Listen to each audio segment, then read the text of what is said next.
Reporting on the games you love by people who love to game. The MMO Reporter Network.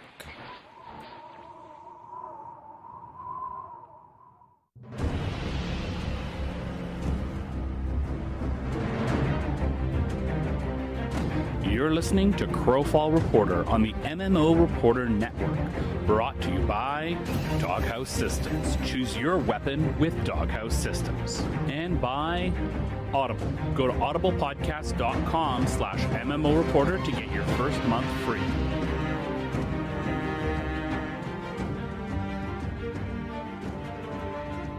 Hello, everybody. I'm forgetting what I'm going to say as we start our 5th episode of Crowfall Reporter. Hi, everybody. I am Chris, of course, here on episode 5 of Crowfall Reporter.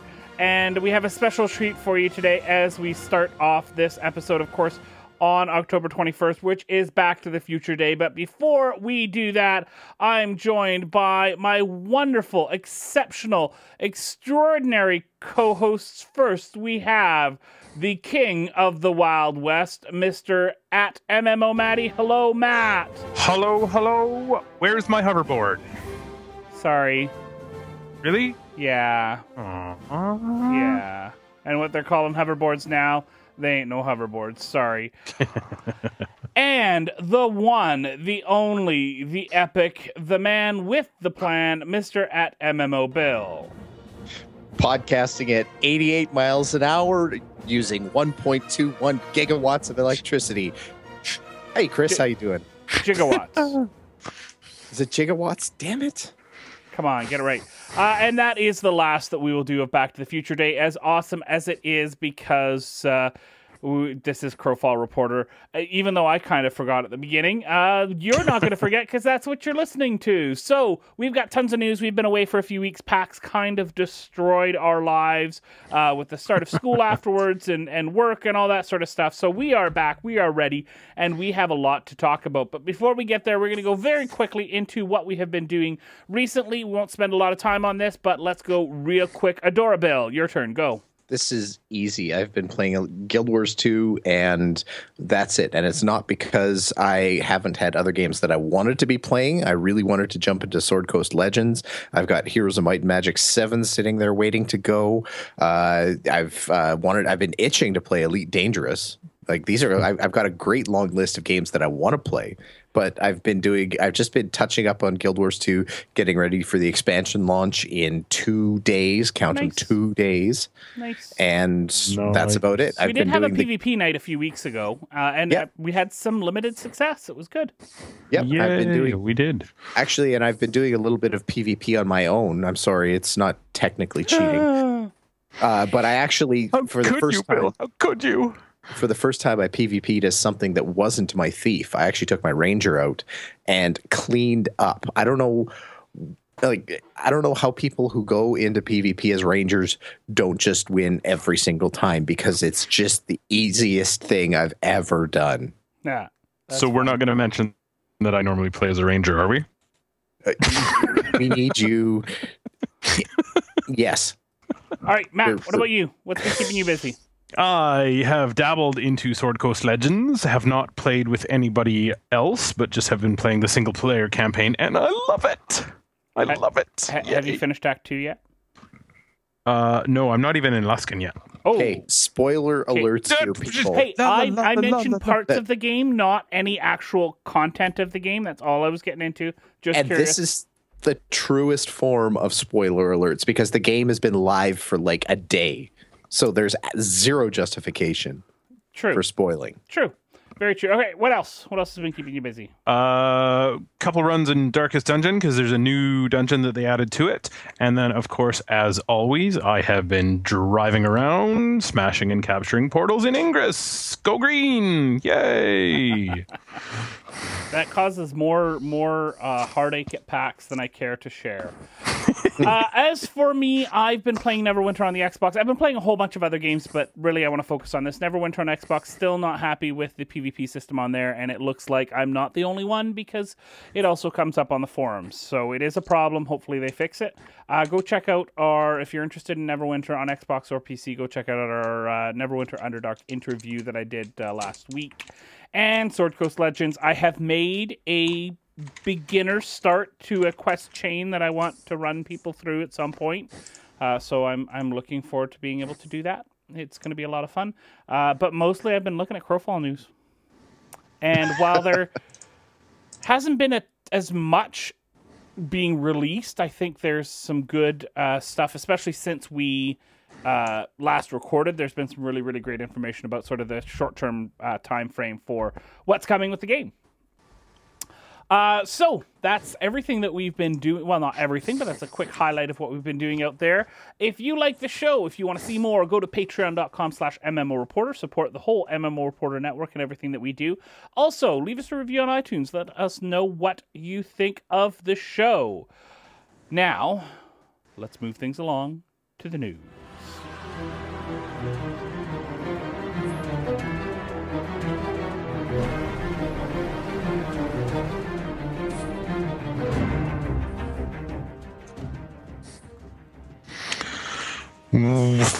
First thing we want to talk about is the newest and, well, I was going to say best, but honestly, I don't know if it will be. The newest character that they've started to talk about is the Champion, which is a melee-based DPS character with big, powerful, slow attacks. Not a heck of a lot of defense. They have 2 power bars, Rage, which we've talked about before, and a new one, Hatred, which basically fills up when you deal damage and when you take damage. Yeah, looks pretty good. At first blush, I like the artwork that I've seen. Primary attack is a cone-style melee attack that generates Rage. Because it's so slow, the right-click attack is actually a reverse chain pull that keeps the champion within melee range of the quicker characters trying to get away. So think, Confessor throwing the fireball to the face, and the champion reels him in and goes smash. And then there's also rumors of that power possibly turning into something where they can throw it out and pull themselves up onto a wall or something like this as well. Ooh. So they did mention that if you miss, you're not just going to get pulled forward to whatever chunk of ground, but it would be cool for them to include that for like wall scaling or something like that. That would be really, really cool. But they did say learn to chain. Yeah, yes. Yes, I saw that. To be fair, they've said that for every single class so far. We'll talk about that in a bit, but yeah. Yeah. I still lolled. I'm sorry, I won't go there again. Me too. So the iframe power that they're doing for this, they are calling the Flying Neckbreaker. I'm getting kind of a WWE wrestling vibe from this character a little bit. Well, and the graphic too totally looks like a guy in a luchador mask. It totally dropping does. The flying elbow. It absolutely does. It looks great, but yeah, I definitely am getting the wrasslin vibe. The Flying Neckbreaker is an area of effect knockdown attack, so it'll little bit of defense, little bit of offense, can be multi-useful. That's the word now. Elbow of truth to the face. Yes, there we go. Still not as good as the shield to the face, but it looks good. They're actually they're cutting down the number of combos in the combo chains.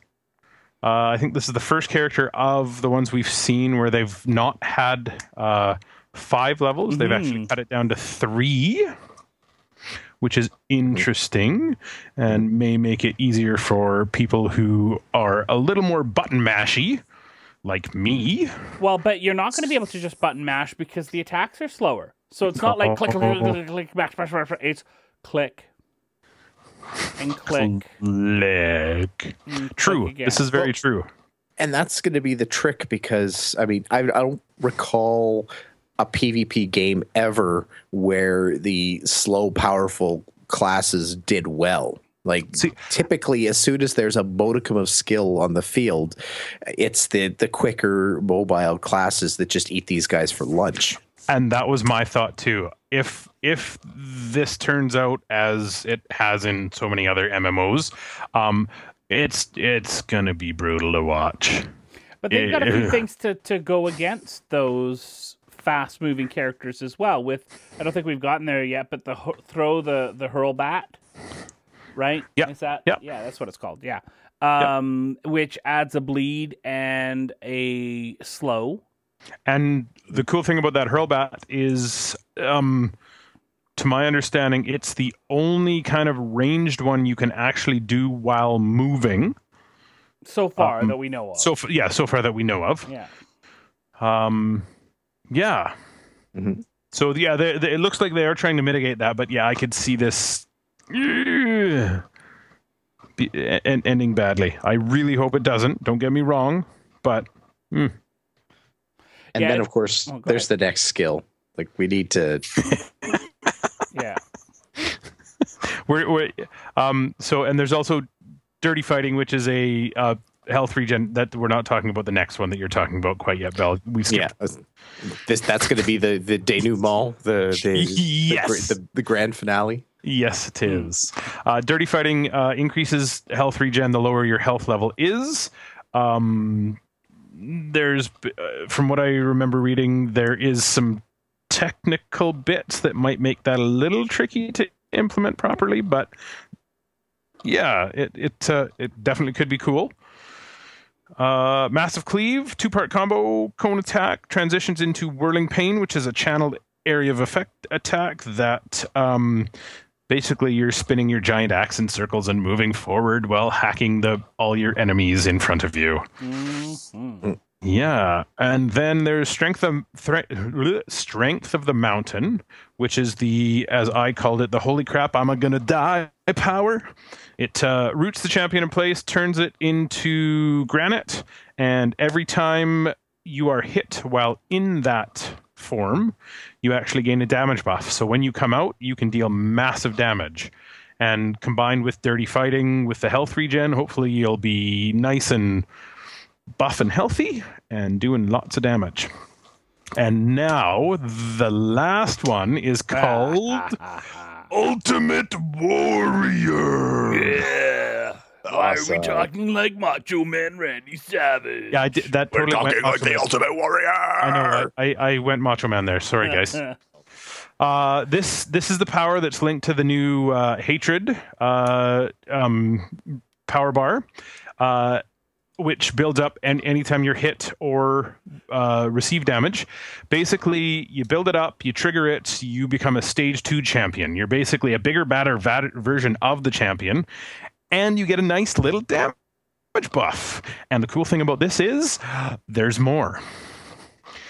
From a stage 2, you can fill it up one more time and become a stage 3 champion. And it is the biggest and baddest version of the champion. I'm guessing you wouldn't last this power wouldn't last as long as the stage 2 one, but you do get a corresponding damage buff, and the actual physical size of the character in game expands as well, and this could look awesome and be pretty darn cool. That's kind of amazing. For this part, I'm getting a little bit of Hulk smash kind of thing. Mm-hmm. See, and I'm getting the vibe because I agree with both of you when you say that there's a strong wrestling vibe to this. I think the Ultimate Warrior adds to that, but I almost think that because it looks like they're building this as like a two-handed weapon, big swing type class, and I almost feel like if they were going to make this high powered wrestling kind of class, that it would have been better to have this be like have the primary weapon of this class be like a net. You know what I mean? Like a little throwing net for snares to be able to grab people and like suplex them and bash them with a club or something like that. Like that's sort of the vibe that I get here, more so than big two-hander axe swings. You know what? Their iframe power needs to be to drop like a wrestling mat and then climb up onto the third ring, the third rope of the corner, and then pile drive, like dive in with the or I would breaker. If they could fly off the castle or something like that, and instead of having a regular jump pose, they just kind of tilt in air and they come down on their elbow instead. Flying neck breaker off of the castle wall. We don't care that we don't care that it doesn't fit in the lore. Make it happen. Totally. Yes. Right. Or castle walls could be bouncy, so you could run at your foe. They would duck underneath your arm, and then you would bounce off the castle wall and hit them. Combat milestone 1.1 or 2.0 is going to be, instead of the Hunger Dome, it's going to be the squared circle and nothing but champions. Oh, yeah. There has to be some kind of god that we can add to the pantheon for this too. Yeah, there has to be. His Holiness, the Hogan of Hulk. Devs, if you're listening to this, make it happen. We need a wrestling god. All right. Yeah, I think Stone Cold Primordus of this. Yes, there we go. Oh man, but other than the slow moving, like we talked about, that could cause some issues against some of the more fast moving characters in the world. Right now, if they're just dropping in the champion with the knight and the confessor and the legionnaire, none of which are the super fast attack characters, they're gonna absolutely destroy. Right? Because they don't have their counter. True. With the characters that are in there now, the champion could, I almost said gladiator. The champion could do fairly well. I could see that happening. Yeah. Do you think the knight with like hyper defense versus crazy melee offense might be the obvious counter? No. No? I would pay to see that though. I don't think so, though, because I think that knight is not the obvious counter. I think maybe a knight and one of the archetypes that we haven't seen yet that's quick in movement. Well, yeah, like in terms of the rock, scissor, paper, I think a quick character, like either an assassin or like how I picture an assassin and maybe how J. Todd Coleman pictures an assassin. We'll come to that in a bit. But that I could see being the rock to the scissors of the champion. But as far as like an even fight, it would be really curious to see how a champion and a knight go head to head, because I think that could be like a 50-50 result. Like I said, I would pay to see that. I think that would be an awesome throwdown. Yeah, I do. Very much so. And I also would pay to see that. See. Which kind of ties back into the wrestling thing. But anyway, moving on. So what do you guys think? So we've got 4 classes now that we know of. We've seen 3. We're speculating on the Ultimate Warrior here. I'm just going to call him that because that's what I like. So now that we've got 4, we're going to have to play this game every single time. What's your favorite character? What are you going to play out of those 4? If you could start playing right now, what are you rolling up? Knight. I would take a knight. Matt's a knight? Yeah. Chris? Double-handed shield bash. Sorry. Yeah. What do you think, Chris? I want to say legionnaire, but I don't. I don't know. You have to pick. Your life depends on it. Legionnaire. Okay, done. Good. I'm still a confessor. It's a very cool looking character. I like the high strength power that's going into the champion, but right now the confessor is still my style. Fireball of truth. Yeah. Fireball of truth to the face. To the face. Yes. Fireball of truth to the torso. Firefall's a whole different game, Bill. Yeah, it's a whole different ability. Yeah. It's the third part of the combo that nobody's done. How do I know that? Because we got some fantastic data analysis numbers out of the Hunger Dome in one of the news posts that was semi recently posted. So yeah, like I said, it was I believe it was Blair that actually they didn't attribute it anyway. So they've got a great post here that starts breaking down some of the. It was Blair. It was Blair that posted the actual stats. Okay, so that's a nice breakdown of some of the what they saw as the key stats that came out of the Hunger Dome. So it breaks down like what classes were played the most, what abilities were used the most, what some of the more mundane stuff like network performance and that kind of thing were, and that kind of thing. So first thing first, for interest's sake. I really wanted to ask you guys before you looked at this at the stats here, but if you could travel back in time to before you read this post, and if you had to guess what the most popular class was going to be out of those three, what do you think it was going to be? Knight.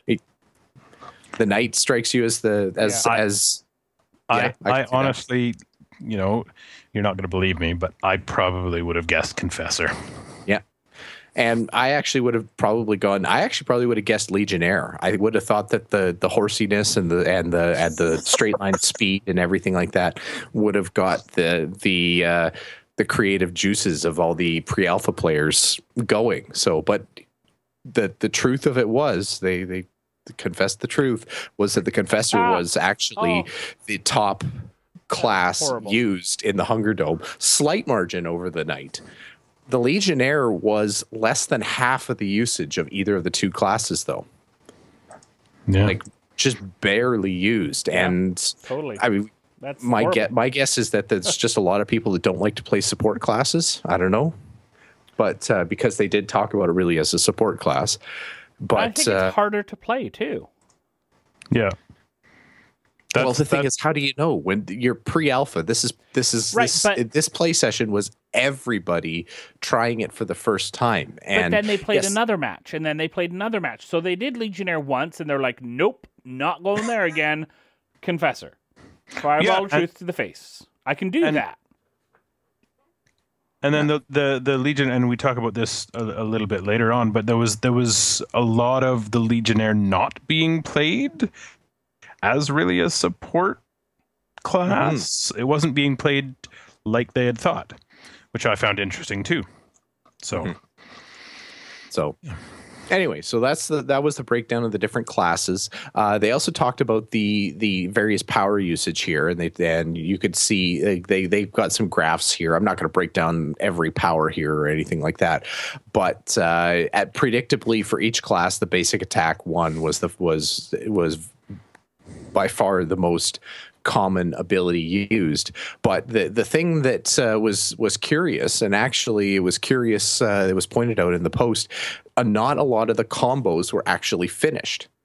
Like you could see in there that there's fairly heavy usage for some of the combo attacks, like onslaught for the knight, for example, was a fairly heavily used skill. So onslaught leads into onslaught 2, which allowed you to tree off into either onslaught 2A or 2B. Like I'm trying to word draw this tree here, but the third stages of those were very, very rarely used, like not used at near the rate. Onslaught 3A was moderately used, but Onslaught 2B, like the second, like the second half, the second option of the second attack in the chain was almost never used. Same with the Confessor. The Confessor, the final abilities in the Hellfire chain were almost never used at all. So they were kind of asking the question: well, is the chaining unclear? Is it? They've kind of said there's an E button for continuing a combo, and they were kind of wondering: is this keyboard layout inappropriate for these combo abilities? Maybe they need to put the combo abilities on the mouse instead of on the keyboard. I don't know. Like it's hard to tell, obviously, when all you're watching is streaming videos. But I thought that was an interesting phenomenon.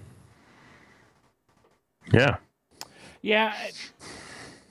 I can't say that I'm surprised about all this, all the especially this early, because watching as many people play as did, there just wasn't enough, I guess, opportunity to just goof around and test stuff for people to do theory crafting.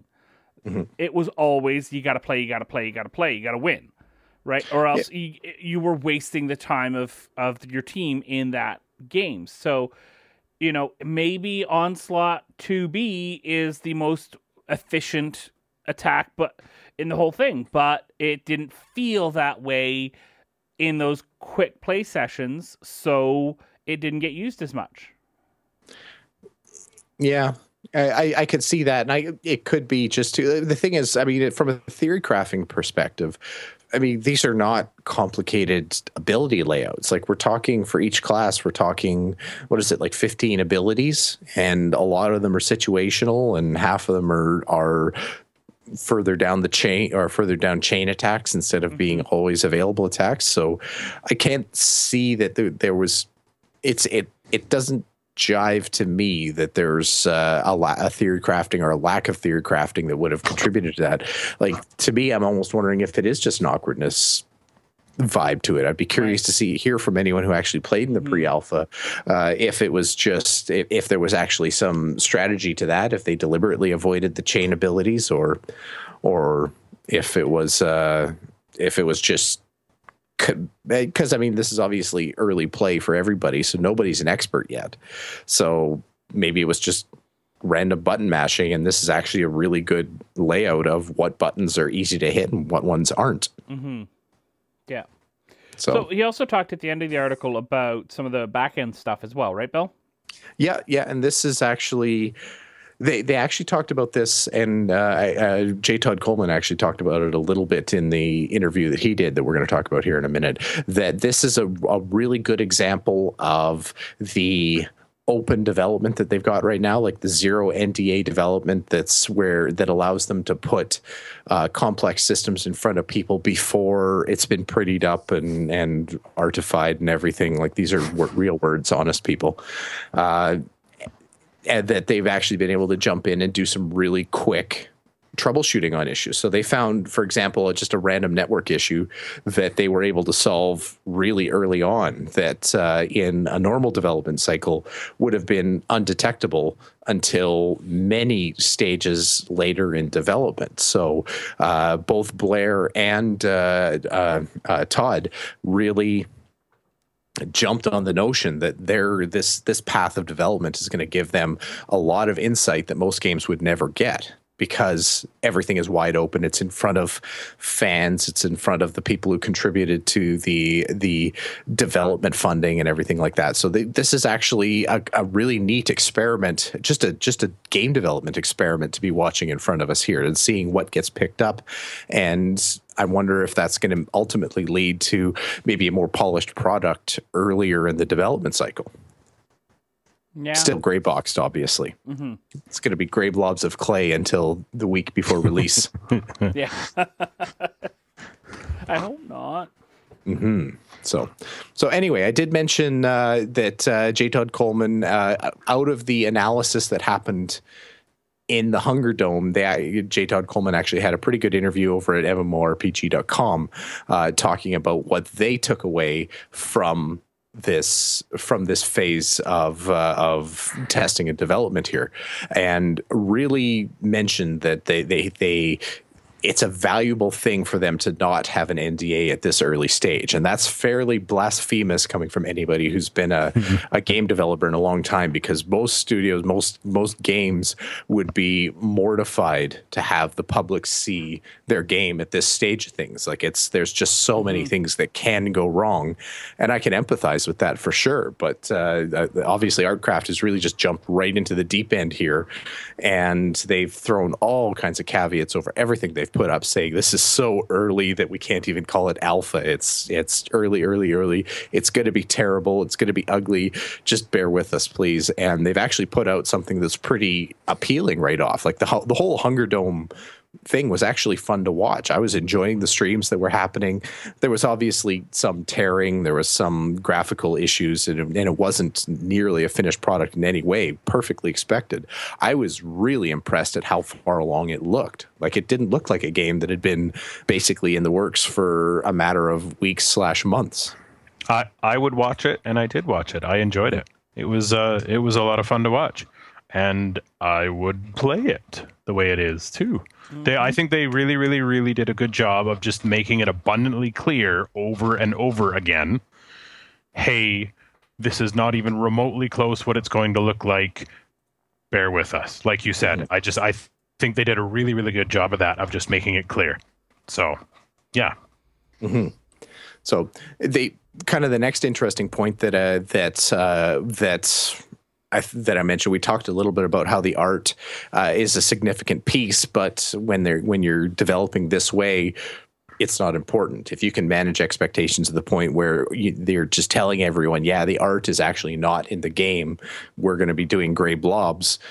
That's very freeing for being able to do early development on systems, and maybe giving the art a chance to what's the word I'm looking for? Percolate a little bit, like really kind of simmer and be developed at a comfortable pace to get to, because that's a very serious thing. You don't want to rush through the art development, because that's going to be the thing that really kind of digs into people's hearts and really sets a lot of first impressions for people. So the fact that they can manage those expectations is actually a really awesome, positive step, and they seem to like that. Yeah.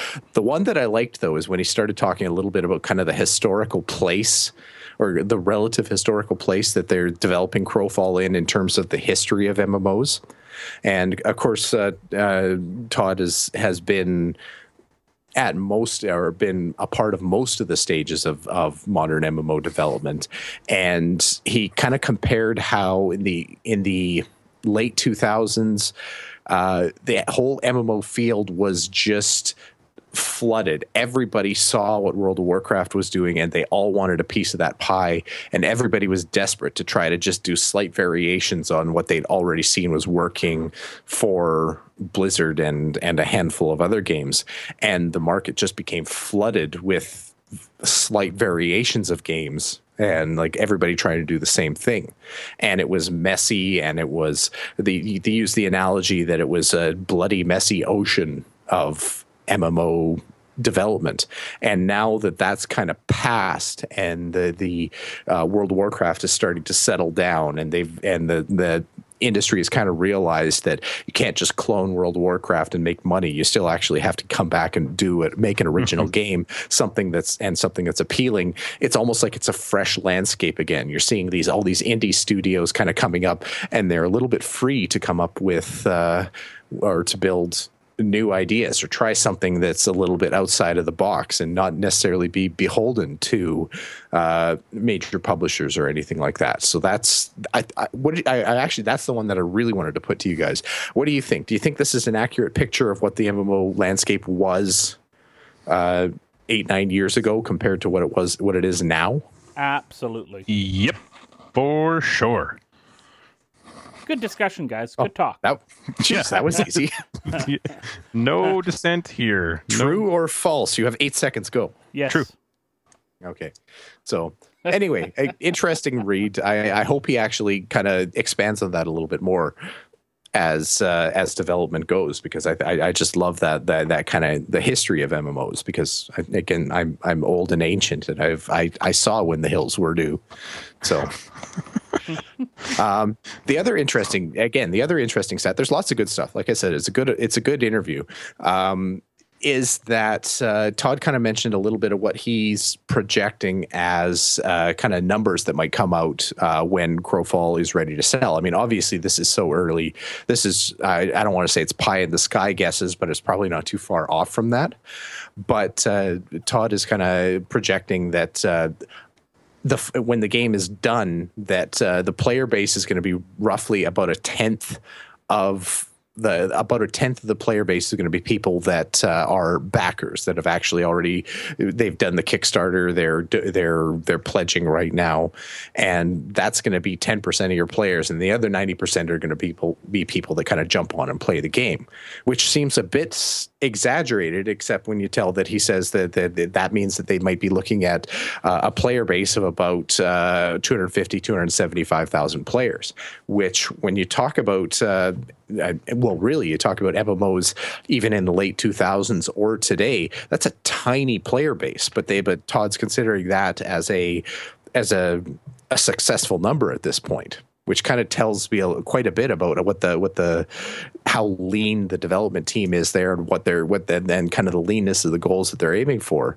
So, and to me, that gets me a little bit excited, because that's a pretty low threshold of success for them. If they can succeed at 275,000 players, we should be seeing this game for a long time, I think. I mean, that's almost a slam dunk, don't you think?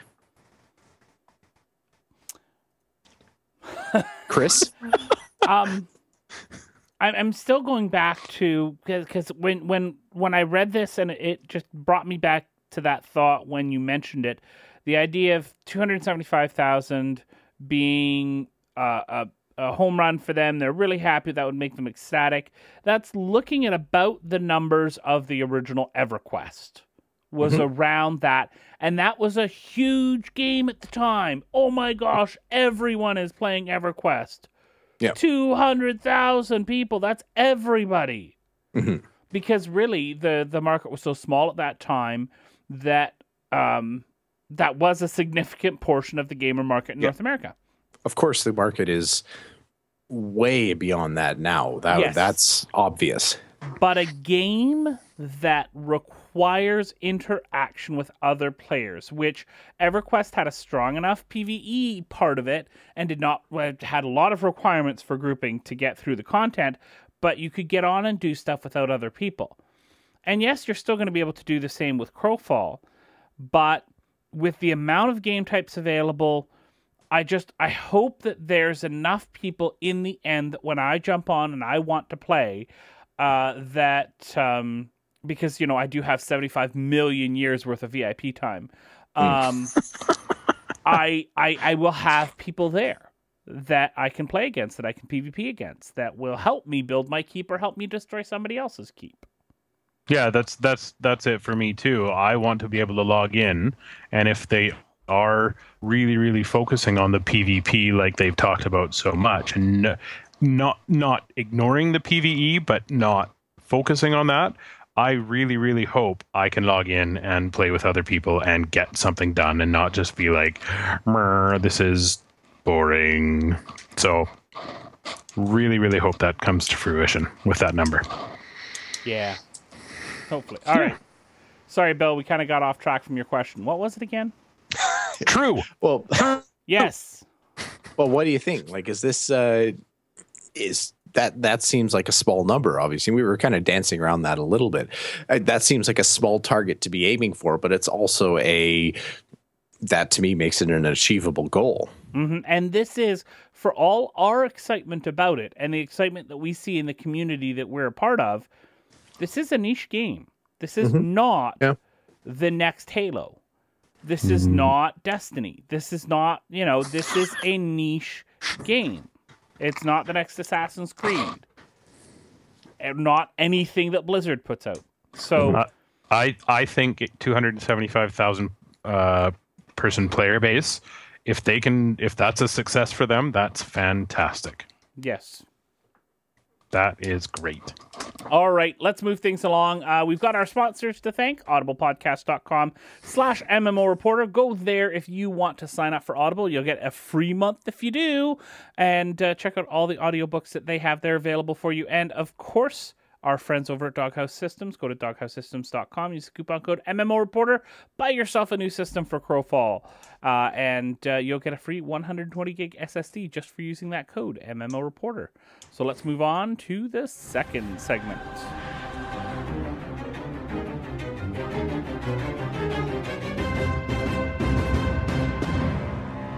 All right.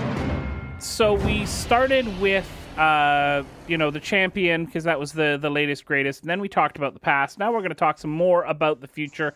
Combat milestones 1.1 and 2.0. Now, these are milestones. These are not version numbers. It's not Crowfall 1.0 or 1.1 and 2.0. No, this is milestones that they're going through. So 1.1, they're looking at a target date of November. And this playtest segment will have rules similar to Hunger Dome, expanded in terms of features and functionality. And yes, it is still pre-alpha. Invites will start with pre-alpha testers and then dip into the next group or groups as needed to achieve population targets. The thought that I saw mentioned a few different places is they're looking to dig into the Alpha 2. They dug into Alpha 1 for the first Hunger Dome, and now they're looking to dig into Alpha 2.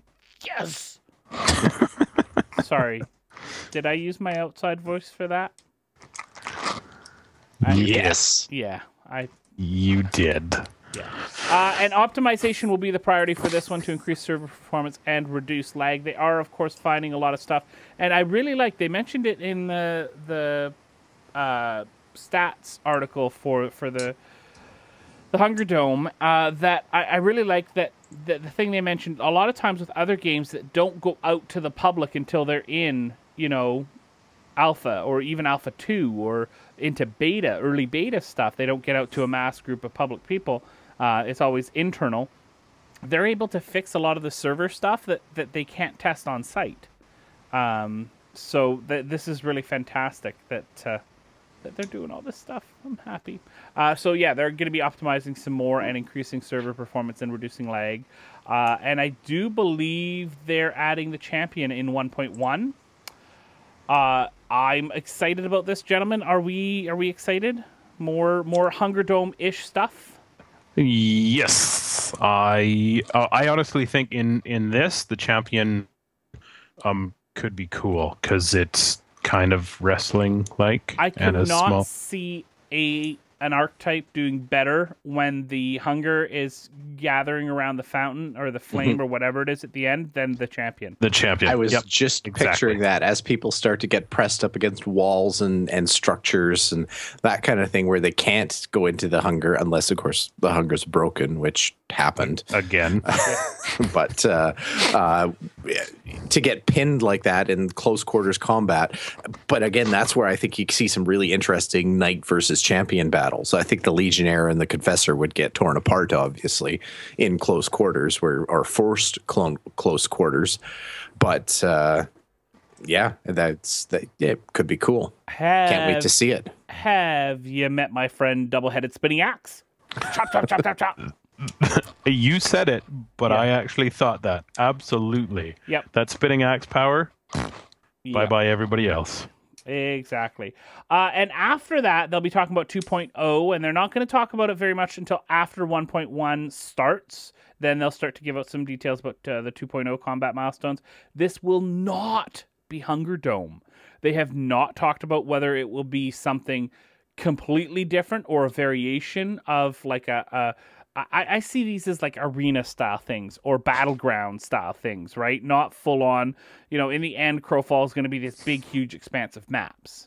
No, we're not there yet. This will still be pre-alpha, focus on larger team combat, and we'll add the Ranger, which they haven't got into detail about yet, but holy moly, Ranger. That is my jam. They did mention a little bit about it. They said that it's going to be a stealth ranged class with sniper style gameplay and kind of solo leanings into how it works. So probably acting as a scout or someone for picking off trailers as the Batman. I'm the Batman. What is it with voices tonight, guys? Anyway, this is my style. This is what I played in Dark Age of Camelot, and as of right now, it's my default. This is what I probably will play of the archetypes that I've actually seen. So, yeah, not going to lie, it's speaking my language too. I am a Ranger fan. The whole stealthy, sneak in, shoot people from afar type from way back in even the pen and paper days. Pew Yep. pew pew pew. Yeah, more pew pew than stabby stabby, but yes. Pew pew pew pew. Mm-hmm. You said more pew pew, so Thank you. Yeah, I Indulge. know. I got it. That was awesome. pew Thank pew pew pew. Yeah, so lots more testing coming out. They're developed for a little bit, hunker down for a month and a bit, and work on some new stuff for us. Thank you, Artcraft. Thank you. Bill, we've got some Q&A summaries. Yeah, so we're getting the monthly different Q&As. We'll start with the Ace Q&A, which is Todd and Blair.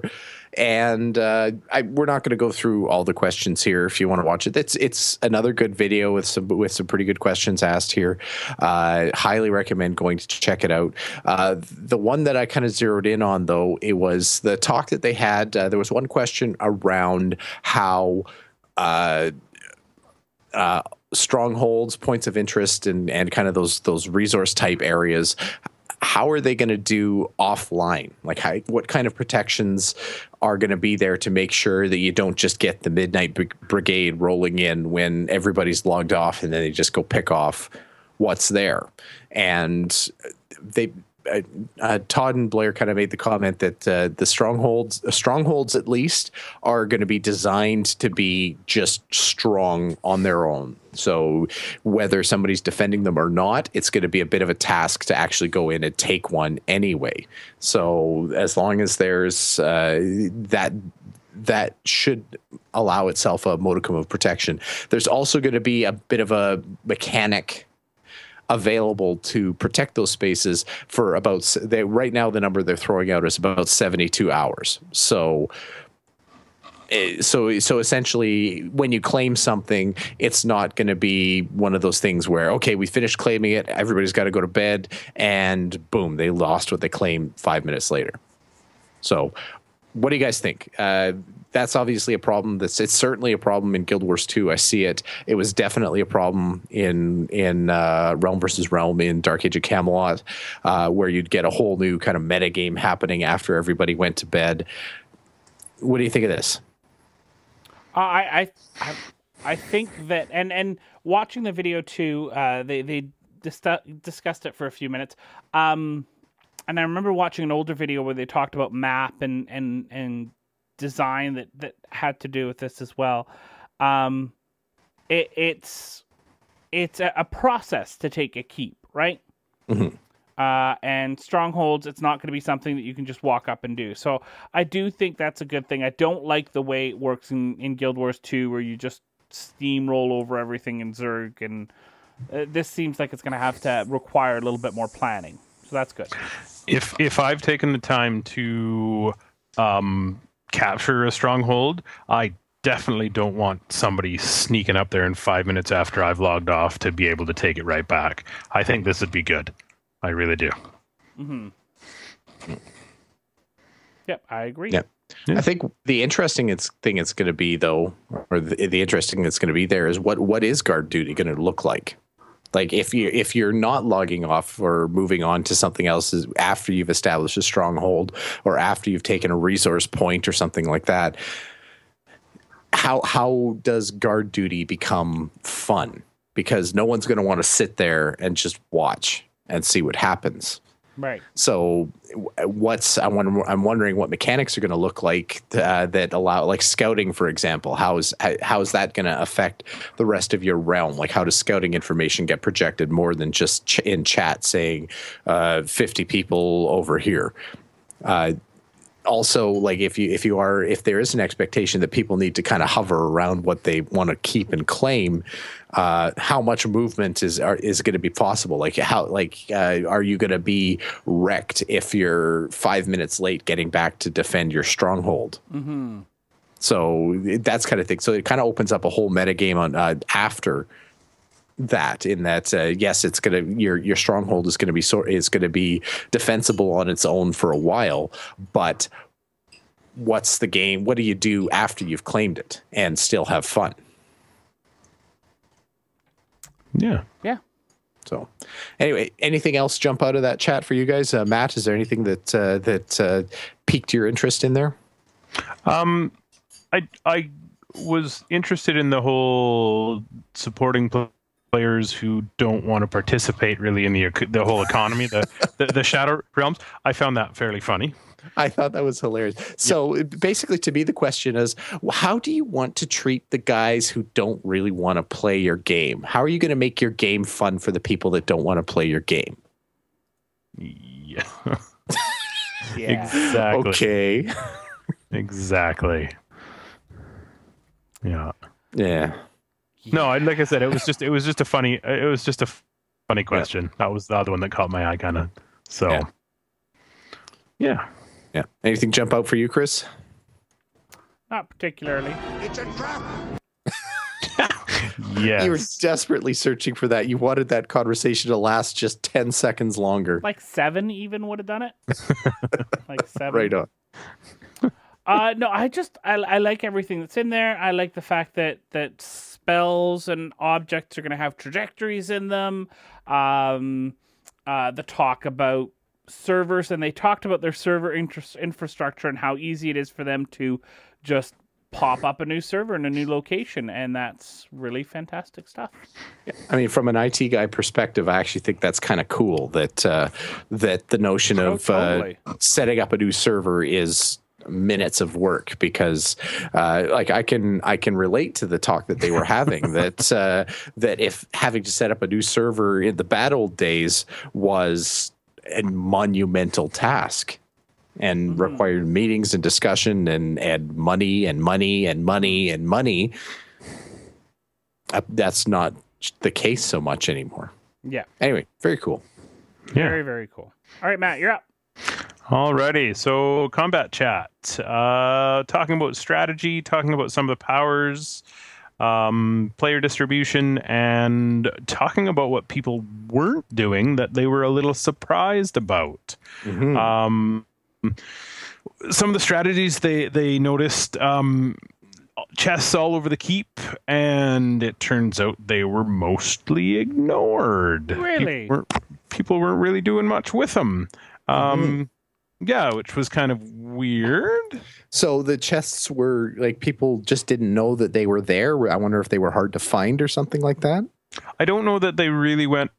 I don't remember if they went into that great a detail about it. Well, I'm trying to paint the picture in my head here, and I'm remembering, because the way the game kind of worked is that obviously everybody started out at kind of the outer edges of the Hunger Dome, and the Hunger pushed them towards the middle, and the keep was in the middle. I'm wondering if people were just so busy playing on the outside that they never really went into the keep. Yeah, Well, like but chest claiming inside the keep. I know I saw a bunch of Hunger Dome gameplay that was in the keep. Well, yeah, but I'm wondering if at that point they were so busy fighting each other that they didn't have time to go. Yeah, I don't hunting. know. Oh, I don't know. Yeah, I think that's what it was. By the time you got into the keep, people were fairly worried about what was going on and did not want to die, so they didn't go off wandering and searching. I don't think it's necessarily, again, and it's a product of the Hunger Dome, of the way things were built. People didn't have time to number crunch. People didn't have time to test stuff. You went in to try to win. And you tried stuff by fighting, not by going off and exploring different corners. Yeah. Because the hunger would eat you. Correct. I love the bug that they talked about in there where the hunger was actually broken for several days, but people just didn't notice. Basically, funny.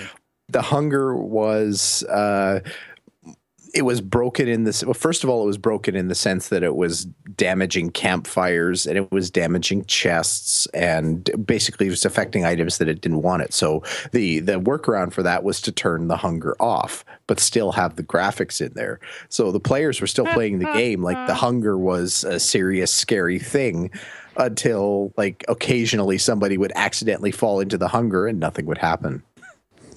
But even that, it took. They were talking about how people would go into the hunger and freak out and run out, and still not really notice that nothing had happened. So that was a fairly funny. That one was cool. So very clearly, the first thing you need to do is, if you're in an alpha, run into the hunger and see what happens. And Yes. die. Or not. Or die. Or not. Right. Anyway, Everybody, all must die. Yes. Anything, Chris? no, I want to Anything talk a you- little bit about castles, because castles are cool. Okay. I like castles. I like them a lot. They gave us a first look at castles, and they look great. Some gray box models of the castles and what they look like. Fairly detailed here, and that's really cool. Really, like, this is gonna be in our world, guys. Right? Yeah. We're gonna be, yeah. So now these castles, these are the castles that are, or the ones that are coming up in the article here. These are what's going to be in the, what's the, like, not the actual PvP realms, but what's that central hub realm Eternal called Kingdom? again? Eternal Kingdom. Is that right? Yes. Okay.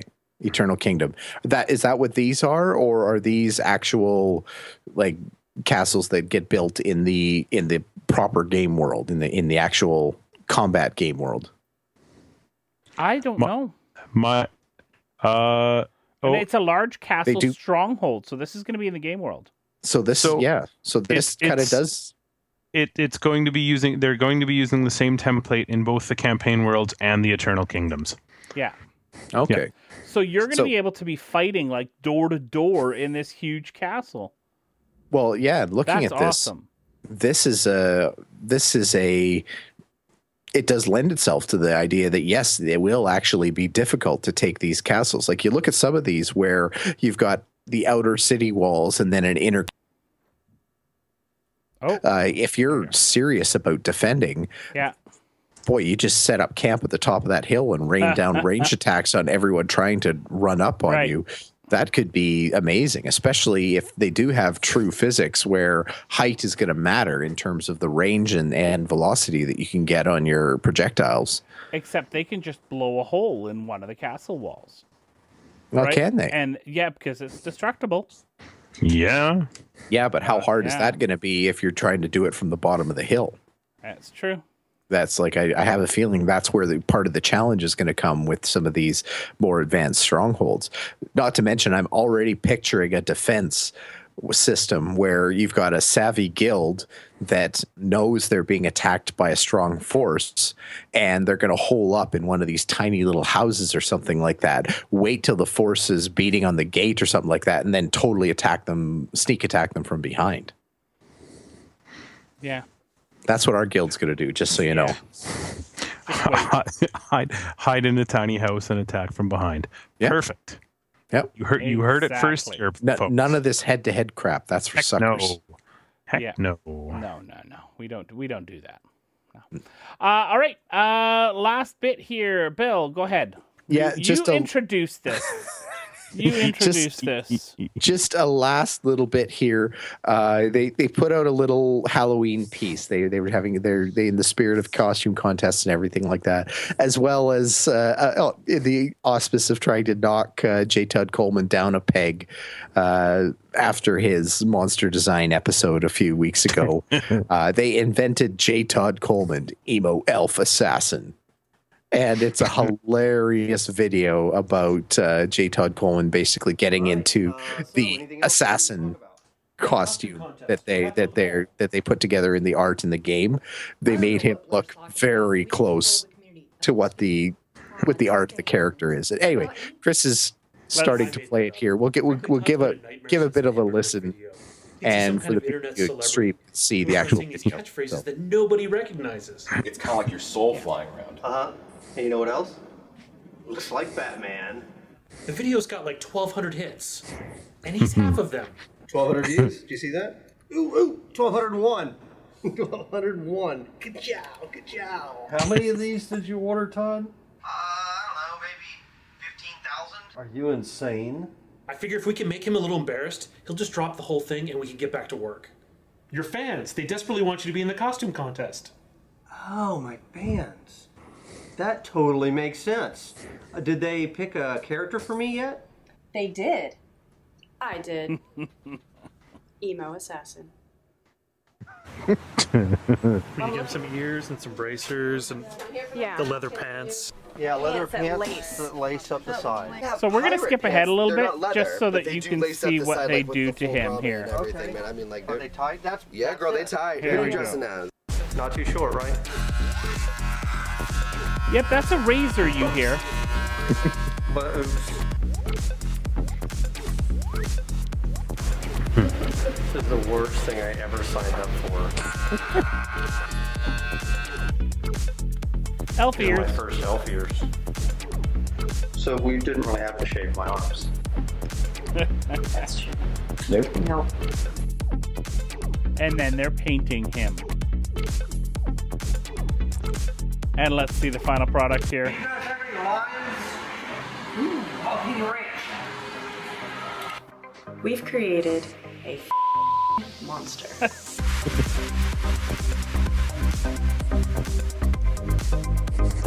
Boy, did they ever. All right. I think I need to make that my screensaver. Here, wait, this one. That right there needs to be my screensaver. Yeah. Whew, that's gonna be my desktop background. Oh man, the whole thing though, you need to watch the whole thing because it is freaking hilarious. Chris giggled like a little girl the whole time he was Oh my watching gosh, it the I'm gonna first leave time. that up for the rest of the show, by the way. So we can do that. Bill, if people want to get a hold of us, how would they do that? There's a bunch of ways. They can head over to MMOreporter.com, which is the central hub for all of our shows, including this one, and Guild Wars Reporter, Lotra Reporter, all kinds of other good shows. They can tweet at any of us. You can either tweet at Crowfall Podcast, at Almazar for Chris, at MMO Bill for yours truly, or at MMO Matty for Matt. You can visit our YouTube channel, youtube.com/MMO Reporter Network, or head over to our Facebook page, facebook.com/MMO Reporter, or head over if you really like what we're doing and you want to help us keep the lights on at the MMO Reporter Network. Head over to patreon.com/MMO Reporter, and you can sign up to throw a buck or two our way. We'd love that. We have 29 excellent patrons right now, and if you want to round that up to even 30, that would be sweet. If you move, his eyes follow you. Seriously, while you were doing that whole thing, I was moving around. His eyes follow you. I'm not joking. You chose to put that as your wallpaper. You could totally add like a cut in of a talking mouth to that. You totally could. And then he'd be talking. Anyways, indeed. You're absolutely right. Thank you, Matt, again for recording. It was an absolute blast. Thank Nice you. to get It was another a good episode time. done. Yes. And thanks, Been a Bill. while. As always, a pleasure. Indeed. I was thrilled the entire time. You were thrilling, in fact. Oh, shucks. Thanks to everyone who listened to the show this week, either downloading the podcast or watching on YouTube. We really, really appreciate it. We're going to be going bi-weekly from now on, so you can look for bi-weekly shows from us. Thanks, everyone, for listening and watching the show. We really appreciate it. We hope that you watch next week's show, but most importantly, we hope to see you in game.